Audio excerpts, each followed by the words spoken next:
Welcome back to Interesting News with Phoenix. I am your girl Phoenix. So today I want to get into the Real Housewives of Potomac reunion part three.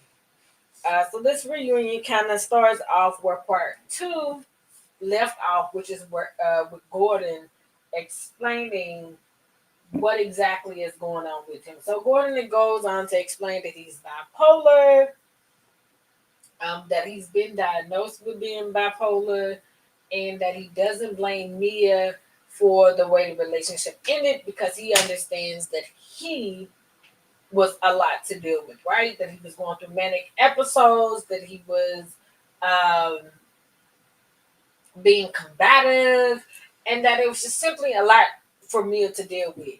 I'm gonna be honest with y'all. I don't know if I believe that. I don't know if I believe it. I think it's a convenient excuse to save face for Mia cheating on him and embarrassing him, and Gordon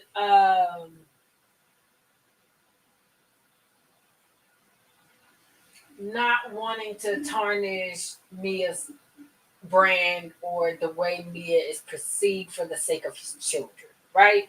I don't think Gordon wants to see, I think Gordon is willing to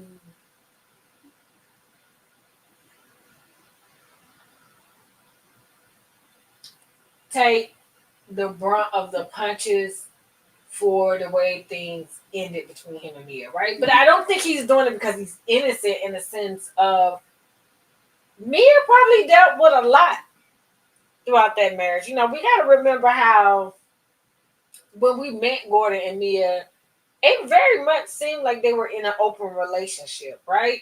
It very much gave Mia was willing to do whatever Gordon wanted to keep a hold of that money. That's what it was given, right? We don't know if that's really true. Maybe Mia was going with everything because Mia knew she was doing her own thing. And as long as Gordon was out there entertaining other females, well, I kind of minimized what he could actually say about what she was doing. Or gave her time to do whatever she wanted to do, right? Because, they both were doing whatever they wanted to do. But also, Gordon gives I want to watch my wife with somebody else. Gordon gives. I mean, he said it. He said it. Actually, he said he gave Mia permission to go out in the streets and do whatever she want to do. Just be discreet about it and don't bring the kids around the person, right? Don't leave me and create another relationship. And I think Gordon's biggest concern may have been don't leave me without somebody to take care of me at a time where I really need you when I took care of you at the time you needed me. Right? Uh, are all of Leah's kids supposed to be Gordon's children? I'm not really sure if I understand that or not. I know there was a question of the one little boy, if that one little boy was Gordon's child or not. But I don't know if the oldest is supposed to be Gordon's, but I think all three are supposed to be Gordon's. Y'all comment down in the below and let me know. Are all of the kids Gordon's children? I mean, they clarified that the one little boy that was in question actually is Gordon's kid. So, I mean, who knows, right? Maybe that was a cleanup as well. Not really sure. But I'm going to tell y'all something else about that situation.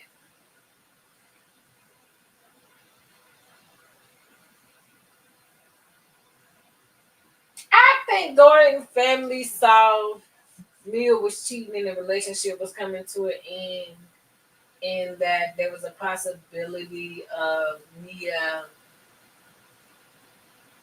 um,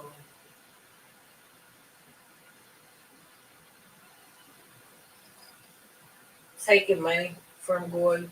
I don't know. Like the whole thing is a little bit weird, to be honest, because if Gordon is if Gordon has a mental illness and he comes back to be seen as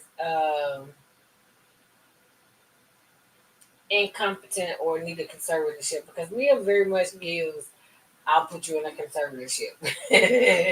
Mia very much gives, um, you gotta act right or I'm gonna take all your money. So I don't know, y'all. What y'all think? What y'all think about that? So it's just interesting. I really want to see how it all plays out.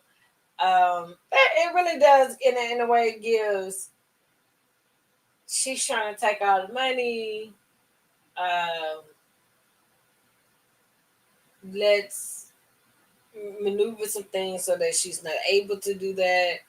And then once Mia's out the picture, reinstate Gordon. Excuse me, reinstate Gordon to his prior position, right? Um, but then it also gives Mia was with a lot of things while she was married to Gordon, and then Gordon is willing to accept some things because on the front end of the relationship, she accepted some things. So that's pretty much about that particular situation. I definitely want to see how that plays out in the seasons to come. I honestly gotta say it's the strangest, most interesting uh, storyline that I've seen on the Housewives on any franchise in a while. And Mia came in with that energy, right? Mia came in with that. I'm very much different than the rest of the girls, right? Never mind. But Mia just definitely came in with. I'm just gonna say it. Mia came in with all y'all want to act like y'all not whores and y'all didn't marry into money and that y'all didn't get with these men for their money and that y'all don't want to be with a man that got money. But you did. And I'm willing to stand on mine and say, yes, this is what happened. This is who I was. Judge it if you want to, baby, but I'm here now, so deal with it, right? That's where I was at, but this is where I am now. And I really did like Mia because of that energy. But that's all I'll say about that. Now let's move on to the fight. I'm trying to see what else happened. I can't remember. I'm going off the top of my head to be honest with y'all about this reunion. I watched it last night. Uh, ooh, I don't know why I stay tired, Lord. But the only other part that was interesting was the fight that happened between Candace and Deborah. Um, I don't like the way they always blame Candace for other people's actions. Candace can say what she want to say out of her mouth. That does not give anybody the right to put hands on her. That does not give anybody the right to physically assault her just because she's talking crap. Talk crap back to her. Embarrass her with your words. Fight her with your words or walk away. But to physically assault somebody, baby, we too old for that. We too grown for that. You got stuff to lose, or do you? Because the only people I know that want to fight at a big age is people that ain't got nothing to lose. No, I ain't got bond money. I'm not trying to use my money for bond money. Baby, I'm trying to use my money going on a vacation. I'm trying to use my money to invest in my businesses. I'm trying to use my money to spend on my children, spend on my husband, spend on my house. I ain't got bond money. Why would I want to spend my money on bonds? That's crazy to me. At your big age, no. Keep your hands to yourself. And yeah, maybe people that say that, other people say that, it's people that can't fight. I probably can't fight. I don't know. You know why? Because I'm not trying to fight. Now, if you come to me with some mess, I'm very much a Candace. Baby, I might make you want to put your hands on me because of this mouth. Okay? You might want to knock my head out. But keep your hands to yourself. Because you might come back with no hands. No. Leave people alone on top of that. Leave people alone. The girl came over to Candace. Candace didn't go over to that girl. And on top of that, what's her name? What's her name? Oh my God, Ashley. Why did you invite that girl? You knew it was gonna create a moment. You didn't want the event, and I think Giselle did too. They did not want the moment with G and A to go by and it just be a footnote, right? Because let's be honest, if there was no mess that happened at the event, they would have mentioned the event. Um, but that would have been that, right? Wouldn't have been too much conversation about it. Three little clips of somebody walking on the stage, boom, story over, boom, let's move on, right? But with creating the Deborah situation, knowing Deborah more than likely was going to do something hostile, or Deborah was going to come back with some more mess. Because every event Deborah is at, she lied.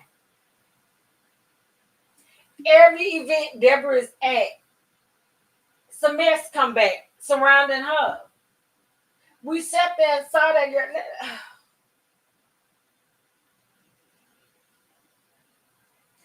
Why y'all keep letting them lie on those women husbands? Candace and Wendy.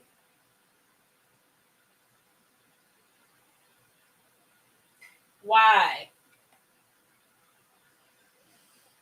The Deborah girl sat up there and said Eddie was looking at her. He was grinning. He was smiling. He was happy. The man is happy. He's a happy man. What's wrong with being happy? When did we become so offended by happy? Baby, everybody that smiles at you and wave at you ain't flirting with you. Everybody that smiles at you and wave at you don't want to sleep with you. They don't.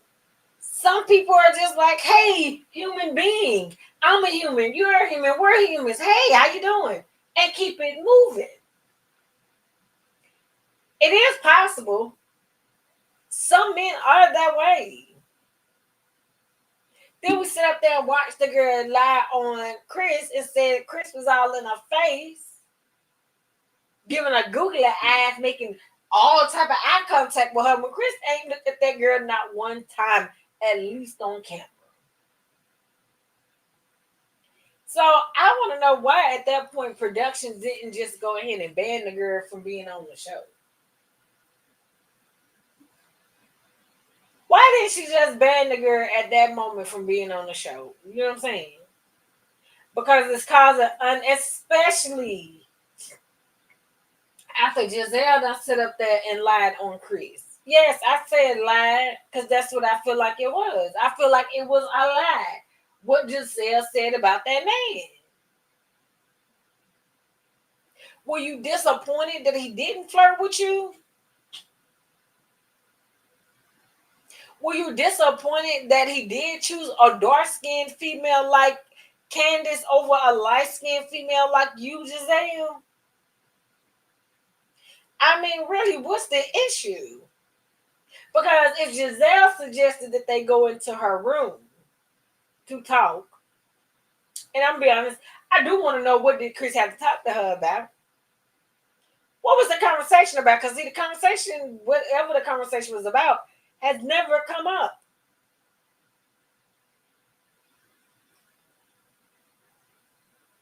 But Giselle was the one that mentioned going to her room. Let me go back. Let me go back to that altercation. Finish that, and then I'll get on Giselle and that whole situation right there. If somebody walks up to you and says, "Do you have a problem with me?" And you say, "Somebody get this vermin away from me." Does that hurt your feelings? Yes. Does that feed into the idea of, oh, when I go and I see her, I'm gonna check her, I'm gonna ask her like, oh, you wanna be all online like you bad, you wanna be all online like you gonna do something. So when I see her, I'm gonna ask her what she wanna do. You're not gonna tell me Deborah wasn't sitting up there having that conversation with Ashley.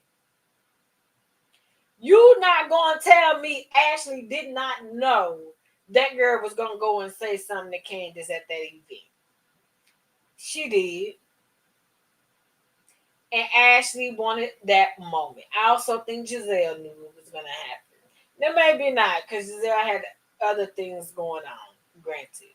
Giselle definitely had more important concerns than this show.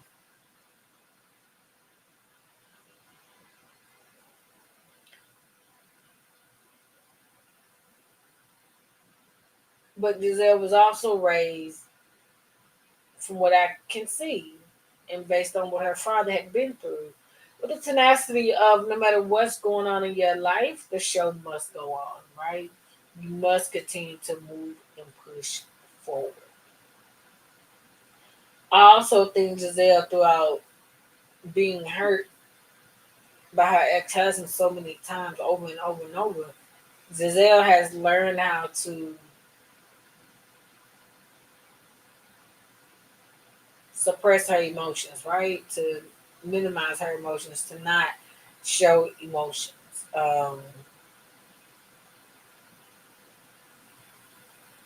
Because although whatever she may go through may hurt her feelings and make her feel bad and make her feel like she wants to cry, there is a constant reminder for her because of the work her father did of the things that other people went through, like the real shit people went through, right?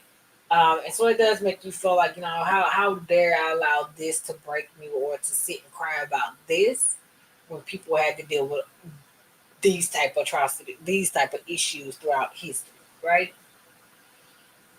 Um, Yeah, I don't know. Went off on a tangent. But going back to the fight, I do not think I do not think Candace was at fault. I think 100% of the blame goes on Deborah and Deborah alone. In Ashley, Ashley for inviting that girl, knowing full well that girl did not like Candace and that it was possibly going to be an issue. And Deborah for going up to confront that girl and being ready and willing to fight because the world is making fun of your physical features because you decided to put yourself in the forefront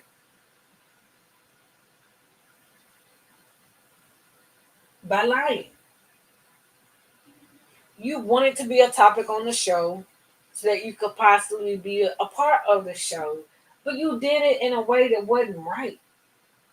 And so, no, I don't want to see Deborah on the show. If, well, nothing else, Deborah has proven she's a liar and she's a liability. Don't put her on the show. Mm-mm. And Giselle wrong for blaming Wendy. Girl, you blame Wendy for anything. You forget Wendy and oh, child, Wendy ain't even did nothing, but it's still Wendy's fault. You probably sat around and talked to the dog Wendy about starting that cannabis business, and then realized it was $1 million venture. Now your feelings hurt because you probably should have went into it for yourself. I won't be surprised if later down the road we hear Giselle going into cannabis. She just can't do it right now because then that would be admitting that Winnie and her husband had a good idea. Okay. As far as the couple, all girls need to be investing in their business together. Now, Robin. Now let me go back to Giselle. Everybody keep telling Candace to let it go and forgive Giselle. Nah, girl, no. You tell that type of lie on my husband. I am never going to forgive you. I will learn to coexist with you because of work, but I won't ever forget. And I won't ever forgive you. And I won't ever put myself in that position of allowing you to tell that type of lie on my spouse again. I get it. Yes, they say forgiveness is for the person, but I'm not gonna be mad at you no more. You understand? I'm not gonna be mad at you no more. You will not control my emotions, baby. I will become indifferent to you. Either you're here or you're not. Either way, it does not matter to me. I will completely go vampire, inhuman, turn my emotions off when it comes to you. Child, there is a void when it comes to you. I don't feel absolutely nothing. Anger, sadness, nothing when it comes to you. If I was a Candace, when it comes to Giselle. Mm-mm. Nope. Nope. You don't get to tell those type of lies, or somebody may just get over and let it go. That's just like everybody saying Candace should forgive Phaedra. Now, some type of lies you just don't tell.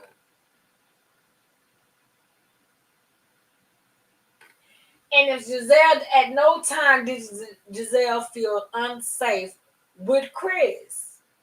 She didn't. If she felt unsafe with him, once she realized her team was not in the room, she wouldn't have went ahead and walked herself in the room.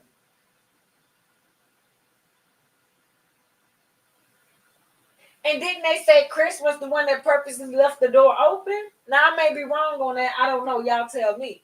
But I thought Chris was the one that left the room door open.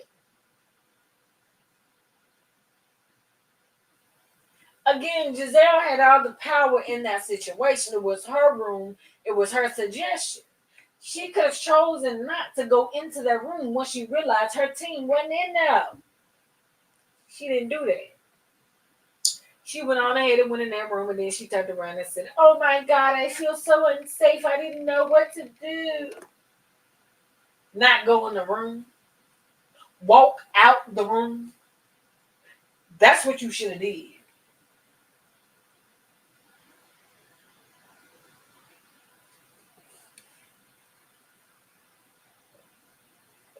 Ooh, excuse me. Um, but what's that? That's pretty much the highlights of it.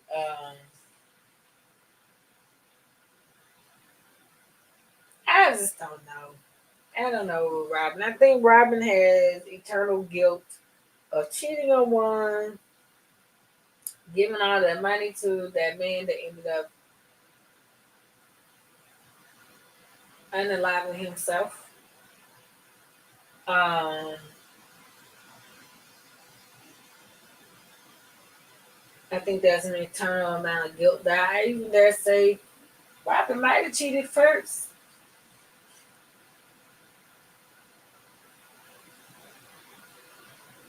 I can believe it.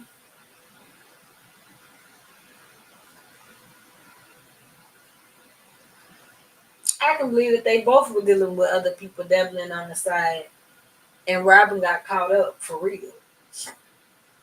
Because the thing about it is, being one came into Robin's family when he was really young, and his parents had already transitioned, or somewhere throughout the relationship when he was really young, his parents transitioned.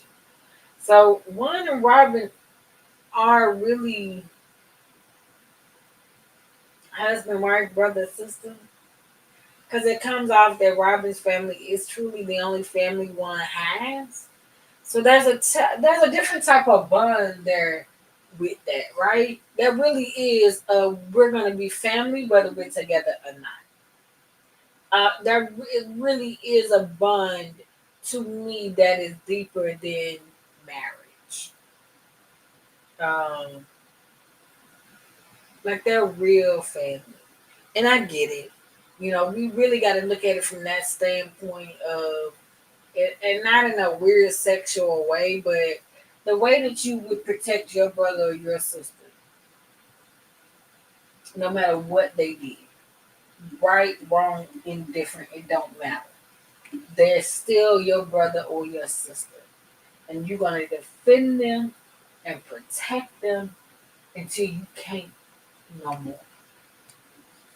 We often don't have that type of love or bond with a spouse. With a spouse, there is a majority of the time there's a limit, right? You do this to me, I'm not protecting you.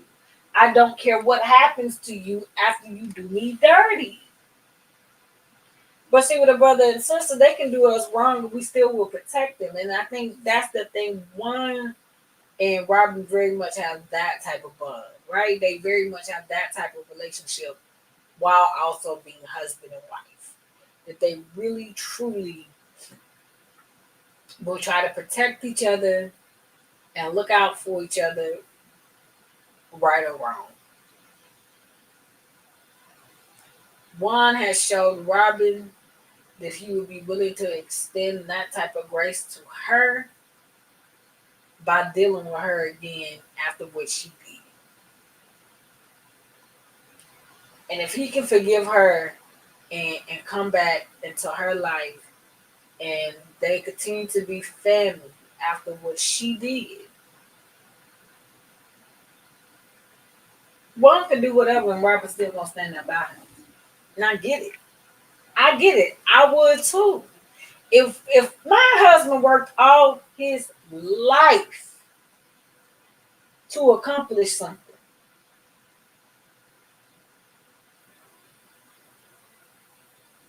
and I take all of his money and give it to somebody that ends up scamming us out of work this man worked for his entire life, I squander it away.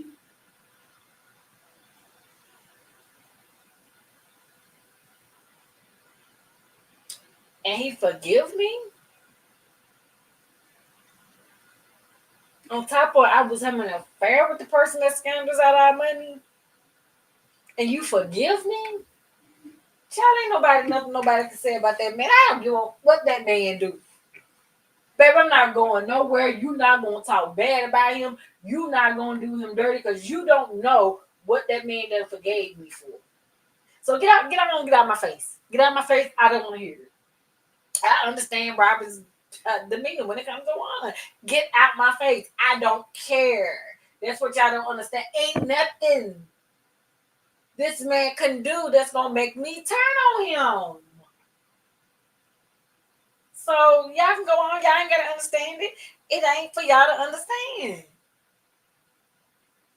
No, not gonna do it.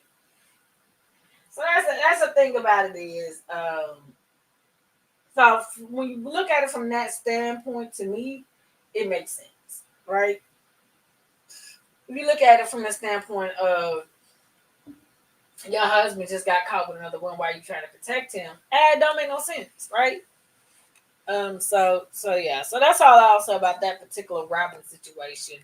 So yeah, that's we had about 30 minutes here. That's my pretty much my wrap up on the reunion part three. I may have intermingled some other parts in it because I watched all three parts um when they came out, but I haven't really watched them since. Last night I watched part three. So for me, it wasn't really too much, nothing that happened that was outside of that. That's really interesting enough to actually talk about. So, comment, subscribe. Let me know what y'all think. Any questions that I threw out there throughout the conversation, go ahead and comment on it. All right, thanks, y'all. See you next time.